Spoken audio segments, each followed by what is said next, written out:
ఈ రోజుల్లో ఎక్కువ మందిని వేధిస్తున్న అనారోగ్య సమస్యల్లో గురక ఒకటి.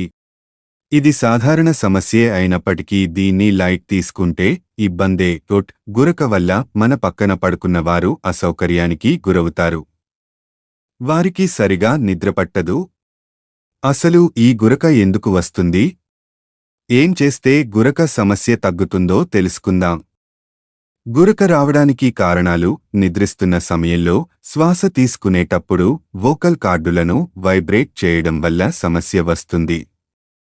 నిద్రించే సమయంలో ముక్కు, నోటి నుంచి గాలి ఫ్రీగా వెళ్ళకపోవడం గురకకు ముఖ్యమైన కారణంగా చెప్పొచ్చు. కొన్ని రకాల అలర్జీలు, అడినాయిస్ ఇన్ఫెక్షన్లు, ముక్కు లోపలి భాగం వాచిపోవడం, శ్వాస మార్గానికి అడ్డుపడటం లాంటివి కూడా గురక సమస్యకు కారణం అవుతాయి.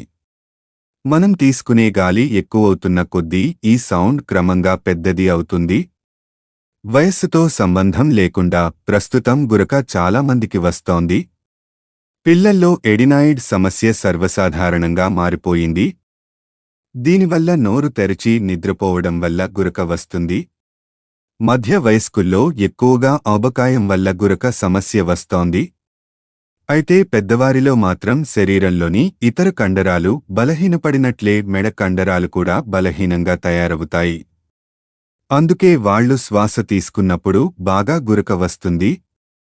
అంతేకాకుండా శ్వాసనాళ సమస్యలు, సైనస్, ధూమపానం, మద్యం సేవించడం కూడా గురకకు కారణమవుతాయి. పాటించాల్సిన చిట్కాలు: కొన్ని చిట్కాలు పాటించడం ద్వారా ఈ సమస్య నుంచి సులభంగా బయటపడవచ్చు. 1 గ్లాసు నీటిలో 1 లేదా 2 పిప్పర్మెంట్ ఆయిల్ చుక్కలు వేసి రాత్రి నిద్రపోయే ముందు నోటిలో వేసుకుని పుక్కిలించడం వల్ల మంచి ఫలితం ఉంటుంది. నెయ్యిని ఉపయోగించడం వల్ల కూడా గురకకు చెక్ పెట్టవచ్చు. అది మూసుకుపోయిన ముక్కు రంధ్రాలను ఫ్రీ చేసి గురకను నియంత్రిస్తుంది. ప్రతిరోజు పడుకునే ముందు అర టీ స్పూన్ యాలకుల పొడిని వేడి నీటిలో కలిపి తాగడం కూడా ఈ సమస్య పరిష్కారమవుతుంది. ధూమపానం, మద్యపానం అలవాటు ఉన్నవారు వెంటనే వాటిని వదిలేయాలి. అధిక బరువు ఉన్నవారు దానిని అదుపులో ఉంచుకోవాలి.